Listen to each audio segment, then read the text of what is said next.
Olá, eu sou o Thiago Frison e apresento os principais assuntos debatidos na tribuna durante as sessões plenárias da Assembleia Legislativa. Situação das rodovias estaduais de Mato Grosso do Sul é tema de debate na Casa de Leis. As rodovias estaduais, que são do governo do estado, sofrem com a má qualidade da pavimentação realizada no governo anterior. Se não, vejamos, centenas de milhões de reais foram investidos em obras de pavimentação, mesmo tendo uma péssima qualidade dos trabalhos realizados pelas empreiteiras. A MS 276, por exemplo, o trecho que liga o distrito de Indápolis, em Dourados, ao município de Deodápolis. A rodovia foi inaugurada em 2008, portanto, em governo anterior. Recebeu, à época, investimentos de mais de 2 milhões de reais na conclusão de um trecho de 6 quilômetros de asfalto, revitalização e sinalização. Menos de 5 anos após a inauguração, o mesmo trecho da MS 276, no total de 62 quilômetros e 500 metros, foi incluído no famoso Programa de Transportes e Desenvolvimento Sustentável de Mato Grosso do Sul, recebeu investimentos de 25 milhões e 800 mil reais. Hoje, menos de 6 anos, a entrega das obras de revitalização, que, repito, custaram quase 26 milhões de reais, trafegar pelo trecho de 62 quilômetros da MS 276 virou uma aventura diante de tantas crateras, falta de acostamento, falta de sinalização e, sobretudo, pelo tráfego pesado nos caminhões que fogem do pedágio da BR-163 que nós falávamos agora há pouco. Como pode uma rodovia que recebeu investimentos de quase 9 milhões de reais em menos de 10 anos estar na situação em que se encontra? Nós temos que cobrar solução, não apenas para a situação da MS 276, para investigar também a péssima qualidade do pavimento feito no governo anterior. Nós tivemos, inclusive, pontes que caíram, por uma chuva e que o governo atual teve que refazer a obra. Rodovia MS 156, que liga Carapó a Mambaio. Em 2009, há 10 anos, portanto, o governo, à época, inaugurou a pavimentação dos 78 quilômetros do trecho. Investimento total, 45 milhões e 600 mil reais. 6 anos depois, todo o asfalto ficou intransitável. A rodovia, inclusive, chegou a ser interditada, obrigando todos os moradores ali de Amambai, do Cone Sul, a rodar mais 60 quilômetros para poder chegar em Campo Grande para evitar aquele trecho. O atual governador, Reinaldo Azambuja, teve que investir 53 milhões de reais na reconstrução de todo o trecho de 78 quilômetros da MS 156. Aí recorrendo a soluções de engenharia para garantir a durabilidade do pavimento, que isso que é importante. Não se pode admitir que, em tão pouco tempo, tenha que se refazer obras de pavimentação de rodovias, já que está previsto que veículos, tráfego pesado, vai circular por esses pavimentos. Nós temos também a questão da perimetral norte, que é o anel rodoviário do município de Dourados. As obras foram entregues em 20 de julho de 2012, 25 quilômetros, valor 36 milhões e 800 mil reais, ou seja, 1 milhão e 400 mil reais por quilômetro. Mas todo o pavimento está derretendo. Bom, resumindo aqui a minha preocupação em relação às rodovias estaduais, nós estamos vendo a diferença das rodovias hoje construídas pelo governador Reinaldo Azambuja. Temos que destacar aqui, por exemplo, o recapeamento do centro de Dourados. Qualquer leigo que passar por lá vai ver o tamanho da pavimentação que está sendo colocada lá, a dimensão. E, evidentemente, a durabilidade será muito maior. Então, nós temos que também, ao reivindicar pavimentações, que possamos fiscalizar a qualidade, porque, infelizmente, o poder público acaba tendo que reinvestir milhões que vêm dos cofres públicos que poderiam ser empregados em outras áreas que também têm a mesma importância. A valorização das políticas públicas de educação também foi discutida no Parlamento Estadual. E eu vejo como que a educação ela é o melhor investimento que um Estado e um país pode fazer em prol do seu futuro. Afinal, ela é a arma mais poderosa que nós temos para poder mudar esse mundo. A educação, ela muda as pessoas, e quem muda o mundo são as pessoas. Eu vou aqui citar o filósofo grego Pitágoras, que diz muito sabiamente: educai as crianças e não será preciso castigar os homens. Essa é uma mensagem muito profunda, em que, a longo prazo, a gente consegue, sim, mudar os destinos do nosso país e do nosso povo. E é na infância, senhores deputados, que é a fase onde a criança tem criatividade, onde ela está aberta ao mundo, às experiências, e é nesse momento que a gente deve aplicar, investir, evitar que o meio a corrompa. E por isso eu insisto em dizer que a educação é o melhor investimento que a gente pode ter. E eu garanto que ela dá um retorno, inclusive financeiro, para o nosso Estado e para o nosso país. Afinal, uma criança bem educada, bem instruída, ela vai custar muito menos ao longo de sua vida para o Estado, para o poder público. Uma criança que sabe se defender das doenças, sabe se prevenir, cuidar da sua saúde, ela muito provavelmente frequentará com menor intensidade os hospitais, ela será menos dependente de remédios, desse assistencialismo público, e por isso eu digo que ela no futuro custará menos para a saúde, ou seja, esse recurso pode sobrar para outras áreas. A educação ela afasta a criminalidade.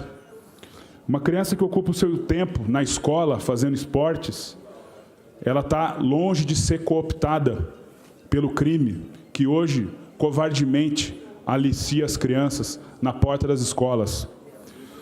Isso é um problema que, a longo prazo, ele diminui, porque a gente afasta a criança desse meio criminoso. A educação também afasta o desemprego, senhor presidente. Uma criança bem educada, instruída, ao longo da vida, ela se prepara, ela entende o caminho que ela tem que percorrer, ela entende que, para ser alguém na vida, ela tem que trabalhar, ela tem que correr atrás do seu sustento, né, de realizar os seus sonhos. Então, por isso, a educação é importante também para que hoje o problema que nós atravessamos de desemprego seja diminuído no futuro. A educação também afasta o desequilíbrio social. Afinal, se todos tiverem uma educação de qualidade, a gente talvez não tenha mais que discutir temas polêmicos, como cotas raciais, cotas para minorias, cotas, né, para os desiguais. A meritocracia vai estar ao alcance de todos. Então, por isso eu defendo que a escola pública tenha, no mínimo, a mesma qualidade de uma escola particular, para que esse jovem tenha a igualdade de condições de vencer na vida. A educação, senhor presidente, também une o país. Quando ela é voltada para o civismo, quando ela resgata valores familiares, o sentimento de nacionalidade, ela faz com que a criança ame o seu país, que ela possa defender o seu território. Afinal, somos o 5º maior país em extensão territorial do mundo, e é preciso que haja essa coesão desse sentimento nacionalista e patriótico de norte a sul do nosso país.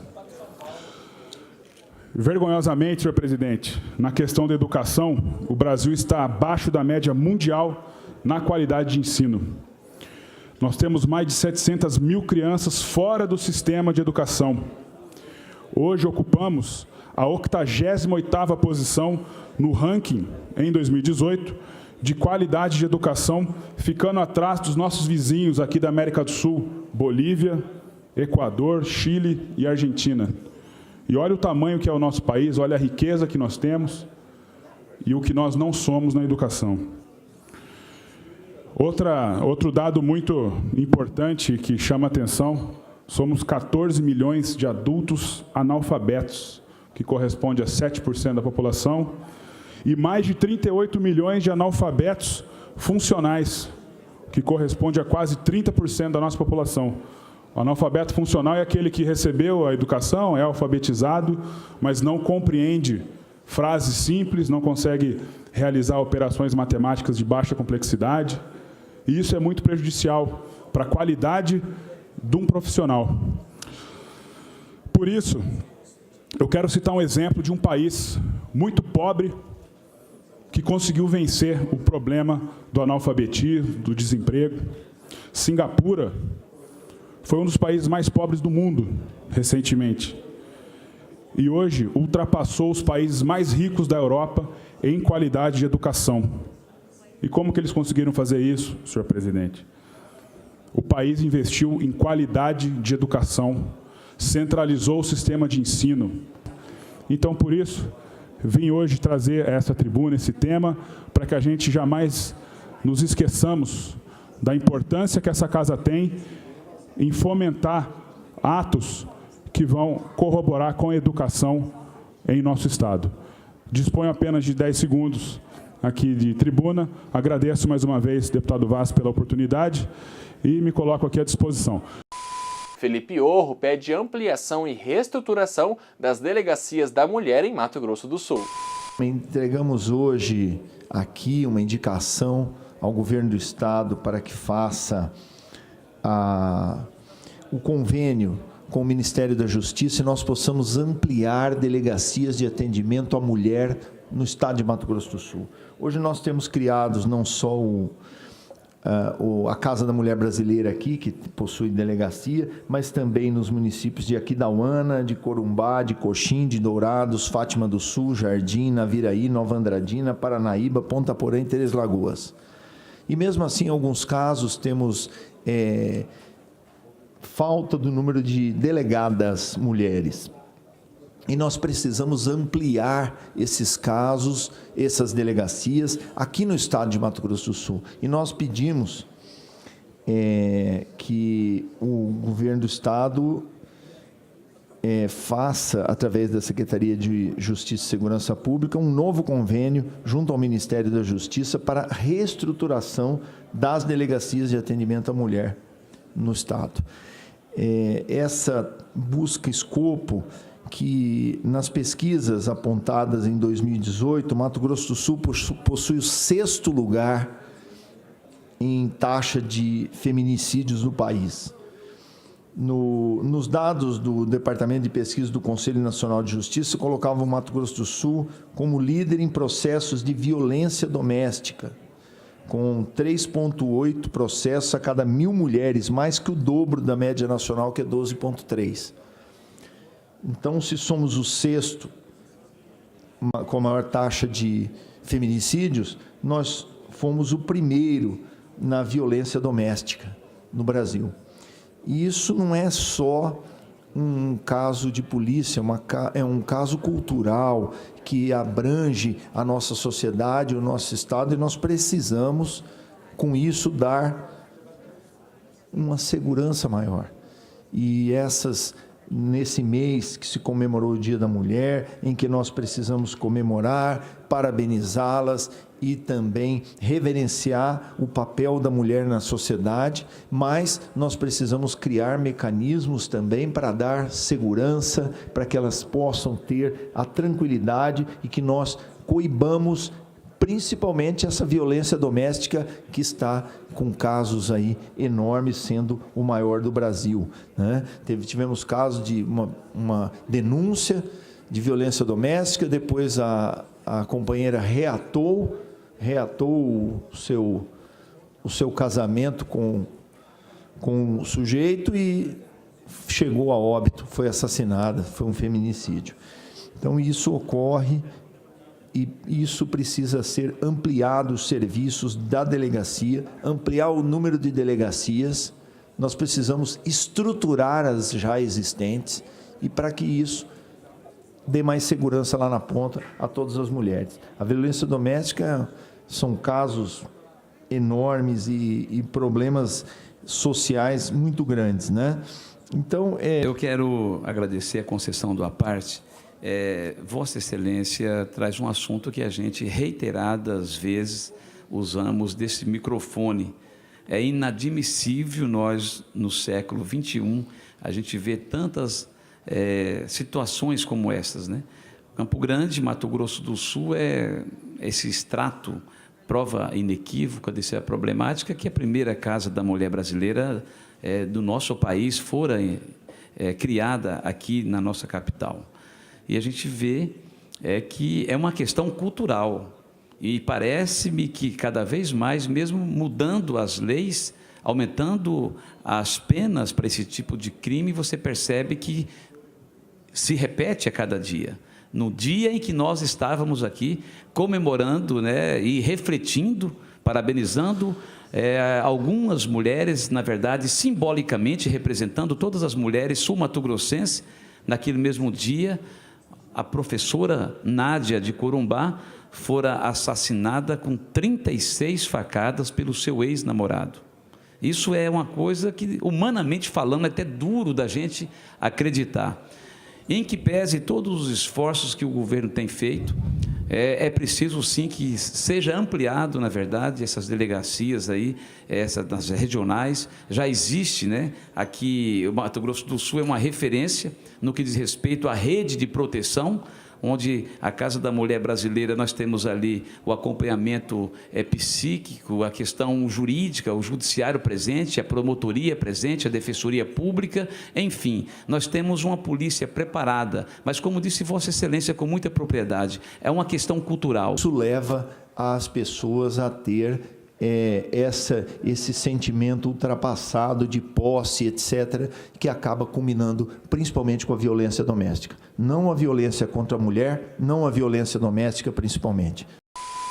Professor Rinaldo repercute atentado ocorrido em escola de Suzano, em São Paulo. Senhor presidente, eu fiz questão de usar o tempo na explicação pessoal.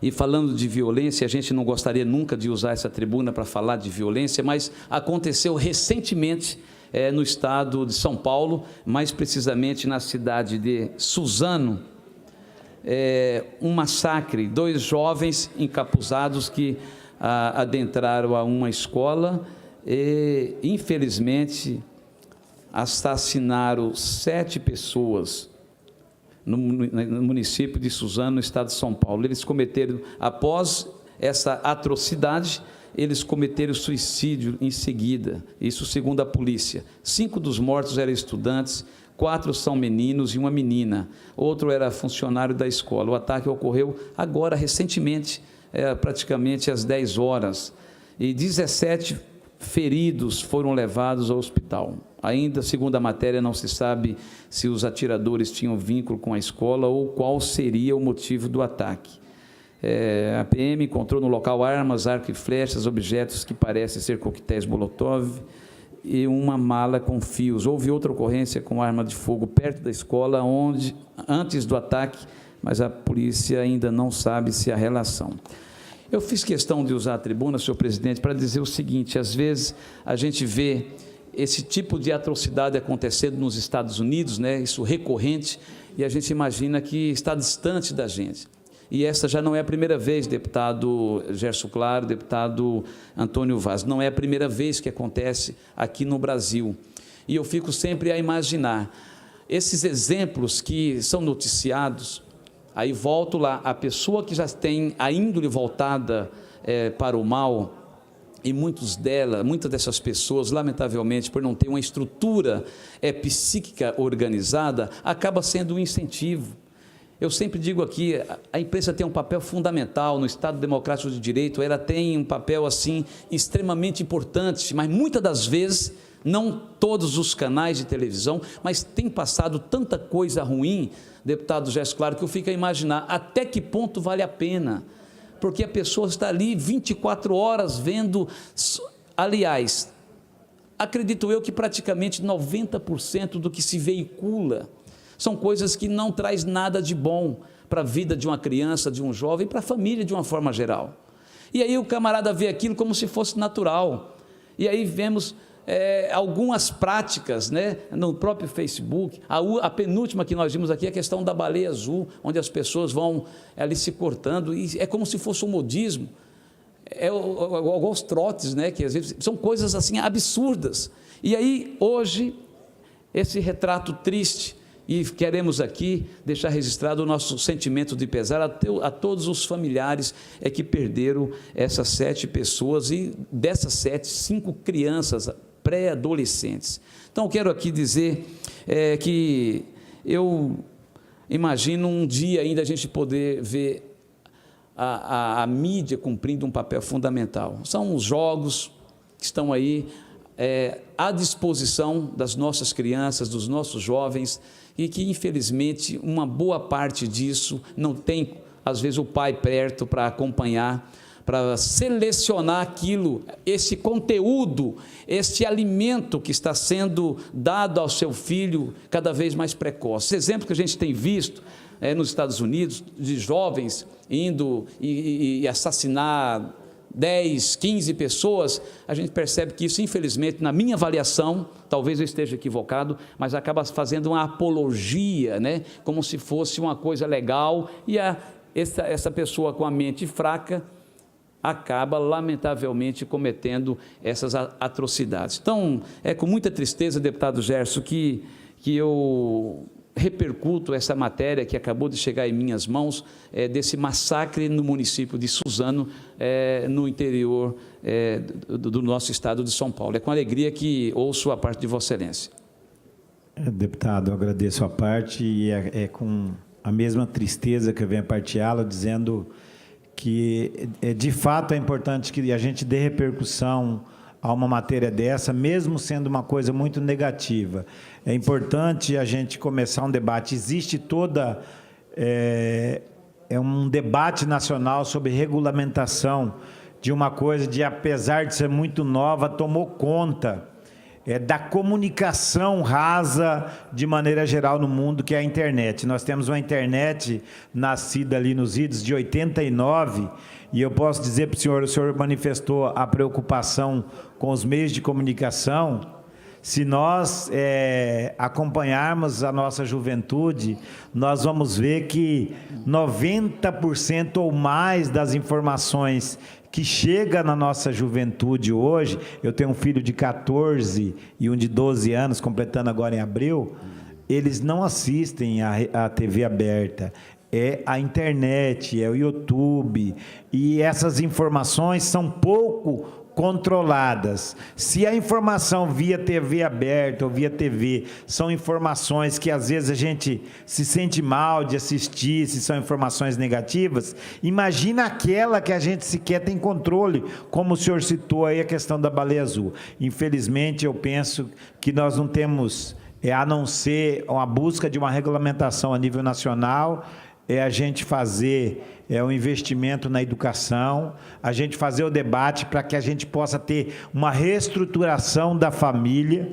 porque às vezes a gente traz muito para a escola, traz muito para o poder público aquilo que é de dentro de casa, que nós não vamos conseguir cuidar lá na família. E como hoje nós aprovamos aqui esse veto da questão da capelania, que a gente possa aproveitar a educação, reestruturar a família e prestar atenção numa regulamentação nacional, porque de fato não há controle algum sobre o que circula na rede mundial de internet hoje, deputado. Parabéns pela fala. Portanto, senhor presidente, quero finalizar agradecendo a aquiescência de Vossa Excelência, agradecer a atenção de todos os senhores e senhoras que nos prestigiam e, mais uma vez, deixar registrado o meu sentimento de pesar a esses familiares do município de Suzano que perderam seus filhos e com certeza, vamos lutar para que possamos ter um país mais justo, mais solidário, mas, acima de tudo, mais equilibrado. É o que tinha. Muito obrigado. O programa TV Aberta fica por aqui. Obrigado pela sua companhia, aproveite e siga as nossas mídias sociais.